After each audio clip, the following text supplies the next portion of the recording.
새해가 시작되고 우리가 꼭 가져야 될 것, 그걸 갖다가 보물이라고 그랬습니다. 여러분, 우리나라 보물 1호가 무엇인지 여러분 기억을 하고 계십니까?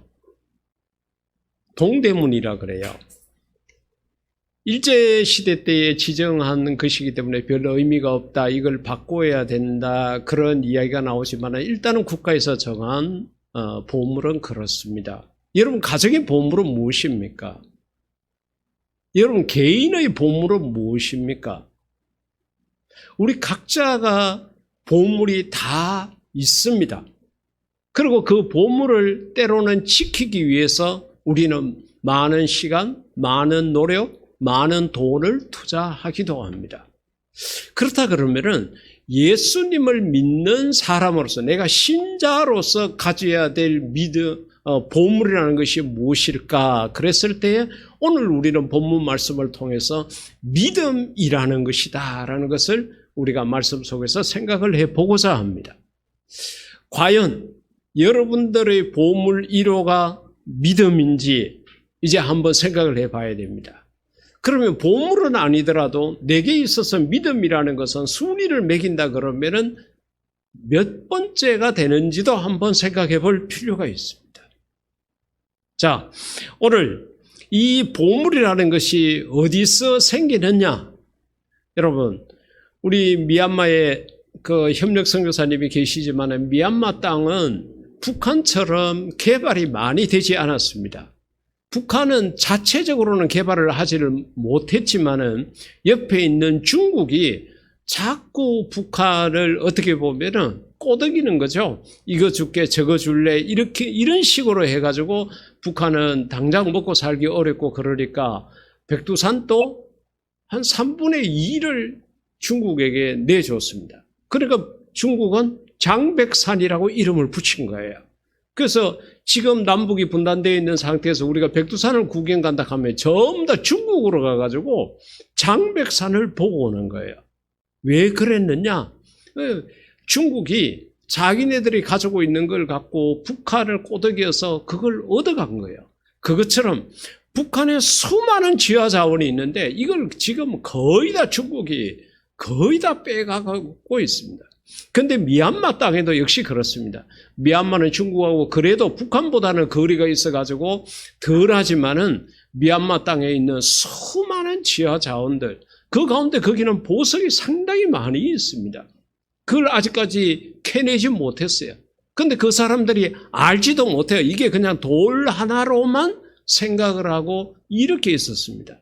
그런데 막상 그것을 캐가지고 그렇게 파는 사람이 있다고 해서는 이건 정말 보석이 되고 엄청난 수익을 가져다 주는 그런 것이 된다는 거죠.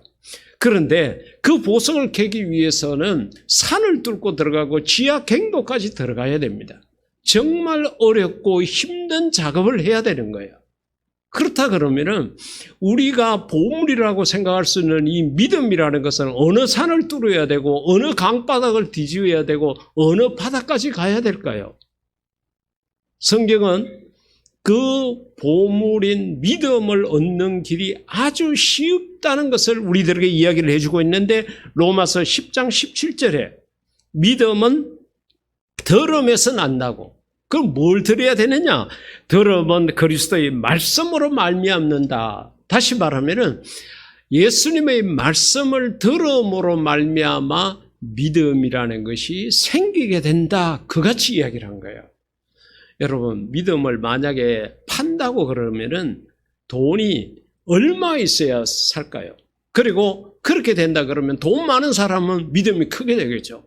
가난한 사람은 믿음이 없게 되겠죠. 그러면 이 믿음이 보물이라는 것을 아는 가난한 사람은 어떻게 하겠습니까? 자기가 믿음을 많이 가지고 크게 가지고 든든한 믿음을 가지려고 그러니까 돈은 없고, 믿음이 보물이니까 있기는 있어야 되겠고, 그러면은 도둑질하고 강도짓하고 뺏고 이렇게 하겠죠. 그러면 상대적으로 큰 믿음을 가진 사람들은 그것을 지키기 위해서 더욱더 자기의 담을 높이고 이웃과의 모든 관계를 다 단절시키고, 특히 가난한 사람, 어려운 사람들은 외면해버리고 말겠죠. 근데 하나님께서는 우리가 가져야 될 이 믿음이라는 것을 아주 쉬운 방법, 들어라. 귀로 들으라는 거예요. 들으면은 믿음이라는 것이 생기게 된다고 그런 거예요. 이 대표적인 것이 요한복음 4장에 나타나 있는 수가성에서 예수님을 만났던 한 여인의 이야기를 쭉 이렇게 보게 되면은 그 속에 정말로 예수님의 말씀을 들음으로 말미암아 이 여자가 믿음을 갖게 되었다는 것을 알 수 있게 돼요. 예수님께서 제자들과 더불어서 같이 전도 여행을 하시다가 굉장히 목이 말랐습니다. 물론 그 지방 자체가 이스라엘이라는 그 땅 자체가 아프리카하고 우리 아시아하고 경계선이라고 생각하면 됩니다. 그런데 날씨는 대부분 아프리카 스타일을 닮았어요. 그게 굉장히 덥습니다. 때도 점심시간쯤 됐습니다. 제자들은요, 아이고 우리가 선생님 위해서 먹을 걸 사올 거예요 그러고 한 둘이만 가도 예수님까지 13명이잖아요. 제자들 12명하고 예수님하고 13명이잖아요. 13명 먹을 거 두 제자가 가가지고 양손에 들고 오면은 그 빵인데 그거 뭐 어렵지 않게 사오잖아요. 근데 제자들이 몽땅 다 갔습니다. 전부 다 갔어요. 자기 배가 고프니까 먼저 먹어야 되니까 예수님 혼자 두고 가버린 거예요. 마침 예수님께서 보니까 거기에 우물이 있었습니다. 그곳에 있었는데 문제는 뚜루박이 있어야 돼요. 우리 경상도 말로. 샘에 있는 물을 길러 올리는 도구가 있어야 되는데 이게 거기에 없는 거예요. 이거는 각 집집마다 그것을 이제 가지고 있어가지고 자기 집에 필요한 물을 뜰 때에 그것을 가지고 와서 사용을 했습니다. 근데 마치 어떤 여자가 온 거예요. 물을 길러 왔습니다.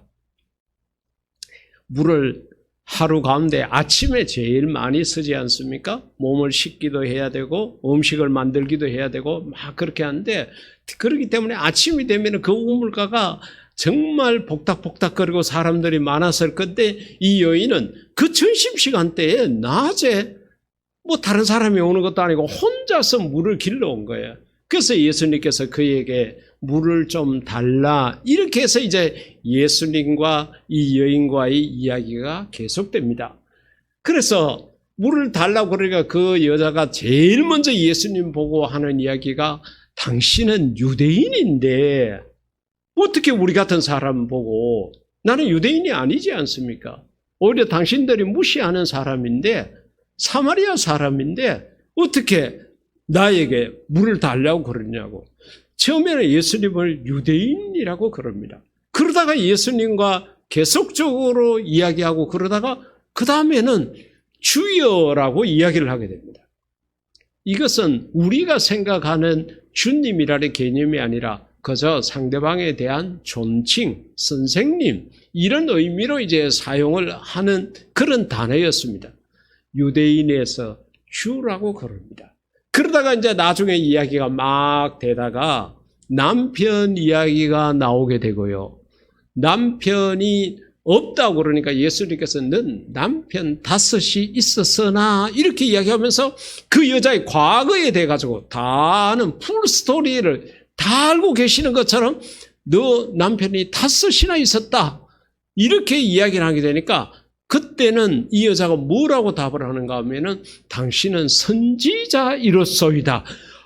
보니까 이게 뭐 보통 이거 유대인이 아니고 단순한 주가 아니고 선지자라고 이야기를 합니다. 그러고 난 다음에 계속적으로 예수님과 이야기하다가 끝내는 물동이를 버려두고 막 마을로 뛰어들어갑니다. 그래가지고 그 마을 사람들에게 뭐라고 예수님을 소개하는가 하면은 메시아라고 이야기를 하는 거예요. 그러니까 이 우물가에서 만났던 여인이 처음에는 유대인이라고 그랬다가 그 다음에 예수님 말씀을 좀 듣다가 주라고 그러다가 이게 보통 사람이 아니네 선지자이네 이렇게 했다가 나중에는 메시아라고 이야기를 해서 온 동네에 가서 예수님을 소개한 거예요. 그리고 그 사람들이 뛰쳐나와서 예수님이 이야기를 듣고 그들도 믿음을 가지는 그런 역사가 일어나요. 그래서 선교학적으로는 이 여인을 갖다가 사마리아 최초의 선교사라 그럽니다. 사마리아 사람들에게 예수님을 전한 최초의 사람이라고 그렇게까지 이야기하는 거예요. 그러니까 이 여인이 예수님의 이야기를 계속적으로 듣다 보니까 메시아라는 것까지도 자기의 마음속에 알게 되었다는 거죠. 저와 여러분도 마찬가지지 않습니까? 처음에는 우리가 교회를 나오죠. 교회에 나와서 뭐 여러 가지 많은 것을 하지만은 그 속에서 오늘 지금 이 시간처럼 예수님의 말씀을 듣고 그렇게 하다 보니까 마음속에 믿음이 생기게 되는 거예요. 이 믿음이 바로 보물인 것입니다. 그렇기 때문에 사랑하는 성도 여러분, 오늘 이 교회에 와서 현장 예배를 드리면서 말씀을 듣던, 가정과 일터에서 영상 예배를 통해서 말씀을 듣던 여러분들이 말씀을 듣는 일에 집중할 수 있기를 주의 이름으로 축복합니다. 그러면 이제 이런 고민이 생깁니다. 그러면 말씀을 언제까지 들어야 내 마음에 믿음이 생기지? 나는 이미 믿는다고 세례까지 받고 교회 축분자까지 되었는데 그러면 말씀 들을 필요가 없는 것 아니가? 이렇게 생각할 수 있습니다. 여러분, 여러분들이 저금 통장에 돈이 들어가 있습니다. 근데 월말이 되게 되면은 이런저런 카드 요금 다 빠져나가잖아요. 그러면은 어떻게 해야 됩니까? 또 내가 열심히 일을 해가지고 통장에다 돈을 넣어야 내가 신용불량자가 되지 않고 계속적으로 나에 대한 경제가 안정적으로 유지가 될 수가 있습니다. 한 번 돈을 벌어서 통장에 갖다 넣어놨다 그래가지고 나 몰라라 하고 살다가는 자기 입에 밥 한 숟가락 들어갈 수 없습니다. 마찬가지예요. 믿음도 내가 처음에 믿음이 없어서 예수님 말씀을 듣고 믿음이 생겼습니다. 그 다음에 나는 이제 믿음이 있으니까 이제는 뭐 더 이상 하나님 말씀 들을 필요가 없다 이렇게 생각할지 모르지만은 아닙니다. 믿음은 생물입니다. 살아있다는 거죠. 살아있는 사람은 먹지 않고 배고프게 되면 병들게 되고 결국은 죽게 되는 것처럼 믿음이라는 것도 하나님의 말씀을 계속적으로 들어야 그 믿음을 가진 사람은 믿음이 유지가 되거나 믿음이 성장할 수 있는 거예요. 믿음이 없는 사람은 없었던 믿음이 예수님의 말씀을 들음으로 생기게 되고 생겨진 믿음을 가지고 있는 사람은 계속적으로 예수님 말씀을 들어야 이 믿음이 그대로 유지가 되거나 아니면은 점점 성장해서 그리스도의 장성한 분량까지 다다르게 된다는 거예요.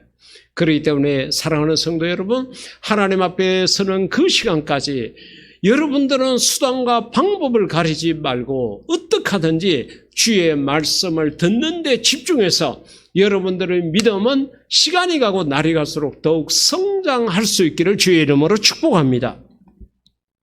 두 번째로 믿음의 완성이라는 것. 자, 믿음이 눈에 보이면 얼마나 좋겠습니까? 눈에 보인다 그러면은 믿음이 줄었네? 이렇게 해서 내가 믿음을 보충하려고 막 노력을 하고 이렇게 할 수 있겠는데 안 보이잖아요. 그런데 이 믿음이라는 것이 눈에 보이지 않기 때문에 이게 믿음이 있는지 없는지조차도 모르고 내 믿음이 나약한지 강한지도 모르고 이렇게 되거든요. 그런데 그 믿음이라는 것이 어떻게 우리가 유지되고 어떻게 내게 존재하는가를 알 수 있는 방법이 바로 오늘 본문 속에 있습니다. 야고보, 성경의 야고보 대표적인 인물들이 세 사람이 있기는 하지만 두 사람이 우리의 기억 속에 많이 있습니다. 하나는 사도 야고보, 그는 일찍 순교를 했습니다.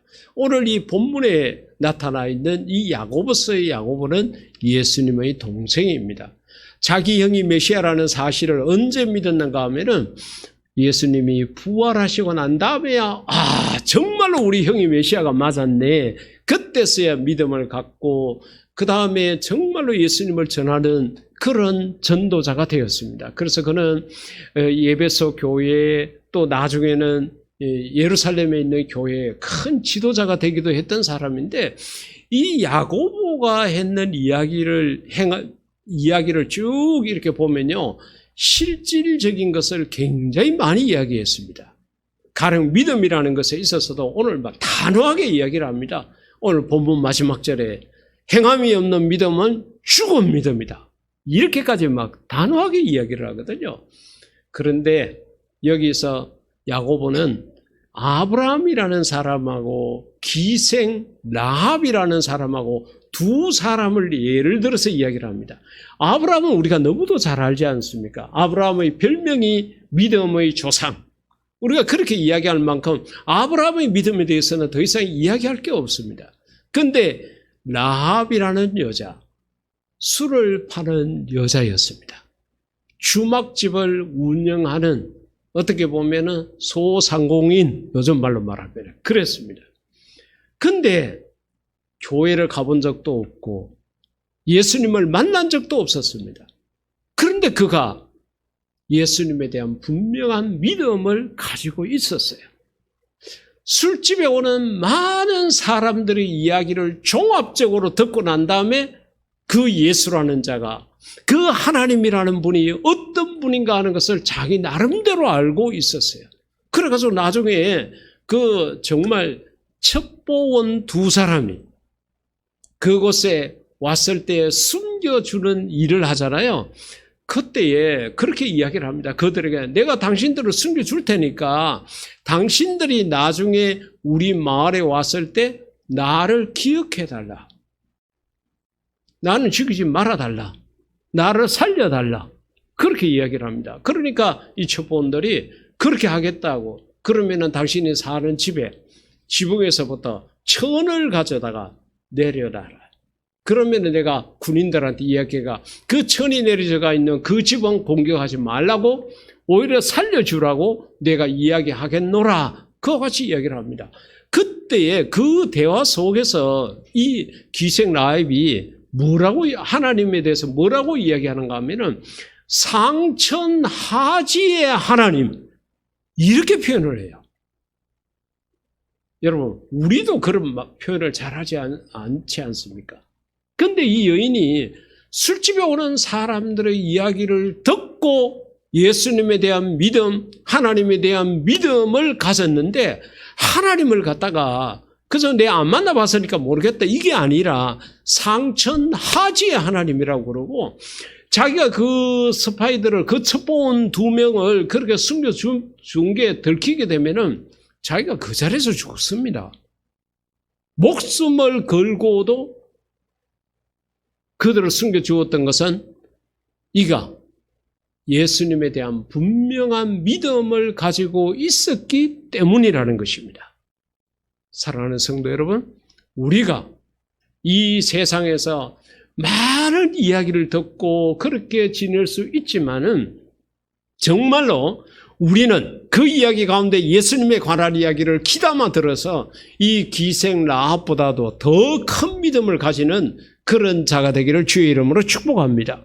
그런데 야고보가 여기서 이야기하는 것은 행함이 있었다는 거죠. 아브라함도 떠나라 그러니까 떠나고, 바치라 그러니까 바치고, 기생 라합도 그래서 내가 마음적으로만 예수를 믿는 게 아니라 정말로 그들을, 그 첩보원들을 숨겨줄 만한 그런 믿음이 행함으로 나타났다는 겁니다. 어떻게 보게 되면 우리가 이런 부분에 있어서 가장 취약한 부분이 이 부분입니다. 우리가 가지고 있는 믿음, 여러분 생각을 해보십시오. 여러분들이 아는 성경 지식이 어느 정도 되는지를 일단 생각해 보시고, 여러분들이 알고 계시는 그 성경을, 그 말씀을 몇 프로나 행하고 있는지를 한번 생각해 보십시오. 몇 프로 정도 되는 것 같아요. 어떻게 보면 우리는 머리는 굵어져 있습니다. 많이 들었어요. 많이 알고 있어요. 그런데 문제는 행함이 적은 것이 우리 한국 교회의 부족한 모습입니다. 우리가 좀 더 하나님 말씀을 행해야 될 필요가 있습니다. 코로나19 상황 속에서 우리 한국 교회들마다 이런저런 여러 가지 뉴스들이 계속적으로 끊임없이 나오고 있습니다. 좋은 뉴스가 이렇게 많이 나왔다 그러면 얼마나 좋겠습니까? 그런데 기본적인 마스크를 착용하지 않는 것부터 시작해서 일반 국민들이, 자영업자들이 생계 위험을 무릅쓰고라도 어떻게 하든 이걸 지키려고 노력하는 것을 우리가 교회라는 울타리 안에서 이걸 제대로 지키지 않아가지고 이런저런 어려움을 당하는 그런 모습을 보고 있습니다.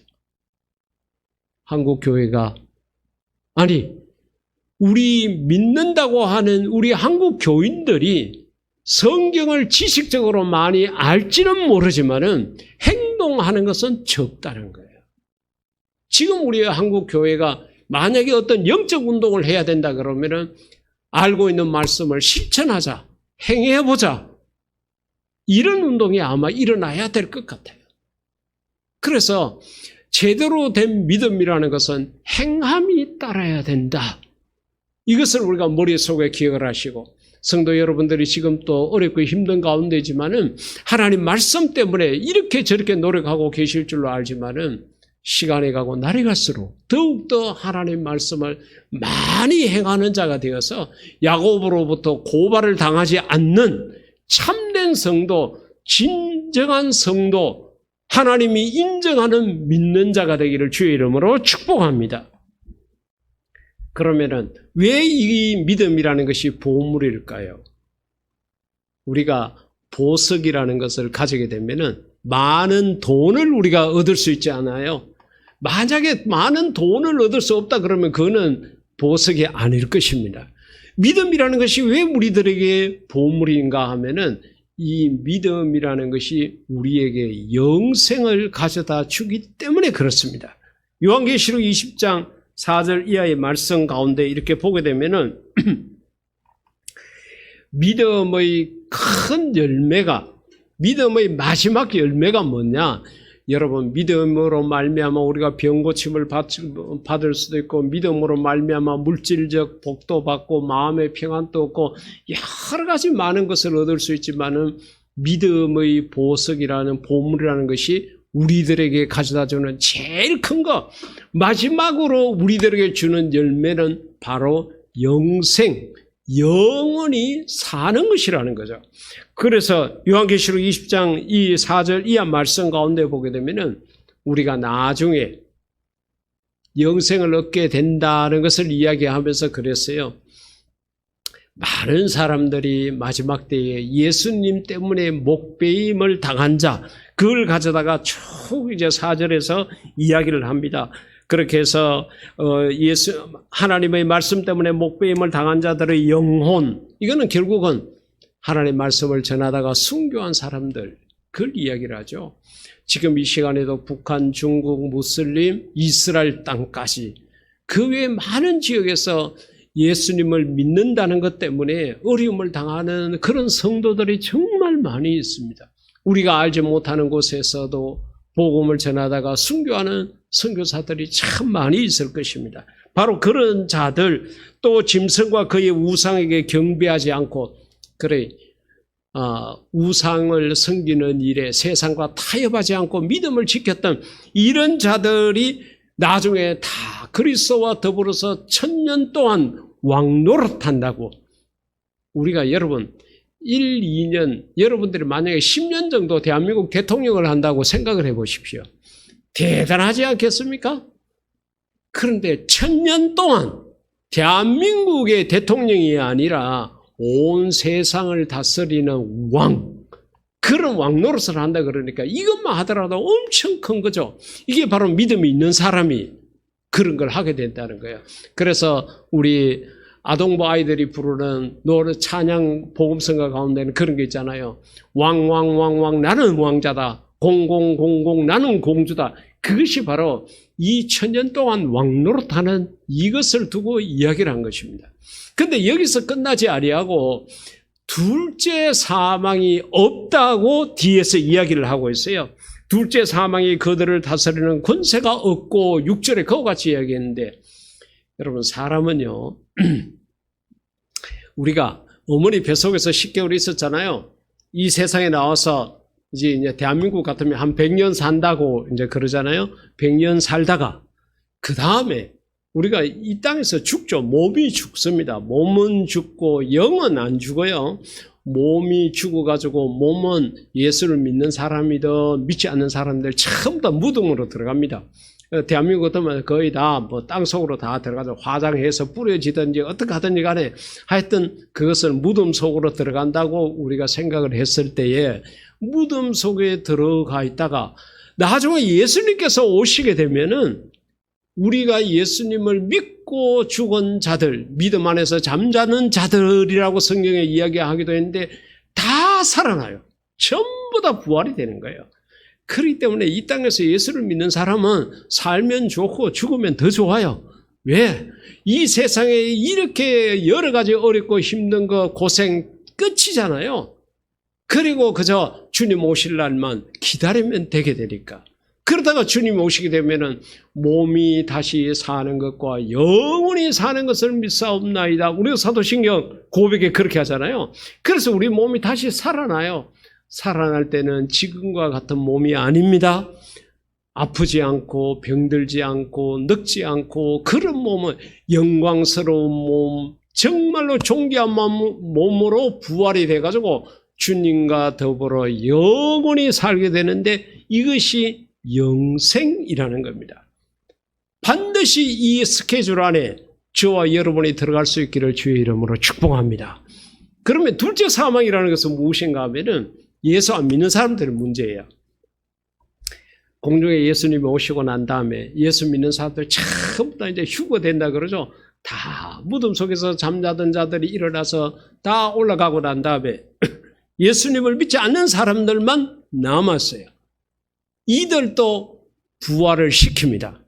부활을 안 시키면 좋은데 다시 하나님께서 이들을 다 부활시켜가지고 불과 유황이 타는 불못으로 지옥이라는 거죠.